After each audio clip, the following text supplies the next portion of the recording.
நம்மாழ்வாரோட student Namakkal Balamurthy பேசுகிறேன். இன்றைக்கி உங்களுக்கு என்ன ஒரு அருமையான ஒரு கீரையை பற்றி சொல்கிறேன் அப்படின்னா, இதுக்கு பேர் தெலுங்கில் லஞ்சா முண்டா கூராக்குன்னு சொல்லுவாங்க. தமிழில் வந்து இதுக்கு சண்டி கீரைன்னு பேர். இந்த கீரையை நீங்கள் ரொம்ப பார்த்துருப்பீங்க, நகர்ப்புறங்களில் அதிகமாக காணப்படும். எப்படி அப்படின்னா, வீட்டுக்கு முன்னாடி குரோட்டன்ஸ் மாதிரி வச்சுருப்பாங்க. நல்ல இளம் பச்சையில் நிறத்தில் இருக்கும். இந்த மாதிரி இளம் தளிர்கள் இருக்கக்கூடிய இலைகளாக எடுத்துக்கணும்.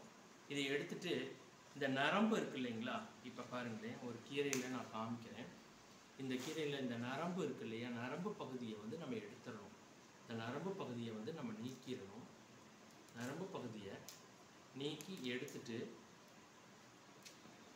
ஃபுல்லாகவே எடுத்துடணும். கொஞ்சம் கூட அந்த நரம்பு பகுதி இருக்கக்கூடாது. இந்த நரம்பு பகுதியை எடுத்துட்டு நீங்கள் இதுக்கு மேலே வரல அப்படின்னா இதை நீங்கள் போட்டுடலாம் கீழே. இந்த மாதிரி இருக்கிற பகுதி இருக்கு இல்லையா, இந்த மாதிரி இருக்கிற பகுதியை எடுத்து இதை நல்லா அலசிட்டு நம்ம என்ன பண்ணணும், பொடியாக கட் பண்ணிக்கணும். பொடியாக கட் பண்ணிவிட்டு வெங்காயம், தக்காளி, பருப்பு, சிறு பருப்பு, அதாவது பாசிப்பருப்பு போட்டு கடைஞ்சி சாப்பிட்டா மூட்டு வலியே வராதுங்க. மூட்டு வலி ப்ராப்ளம் இருக்கவங்க பூரா இதை சாப்பிட்லாம், செஞ்சு சாப்பிட்லாம். ஏன்னா இது இயற்கையாக கிடைக்கக்கூடிய ஒரு கீரை. இதில் வந்து நீங்கள் மருந்தெல்லாம் யாரும் தெளிக்க போகிறதில்ல. ஏன்னா அவங்க வீட்டில் குரோட்டன் செடியாக வளர்ப்பாங்க. நீங்களும் உங்கள் வீட்டில் இதை குரோட்டன் செடியாக வளர்த்துக்கலாம். அதை வந்து கீரையாகவும் யூஸ் பண்ணிக்கலாம். ரொம்ப அற்புதமான அதி மருந்து. முழங்கால் வலியில் எவ்வளோ பேர் கஷ்டப்படுறோம்.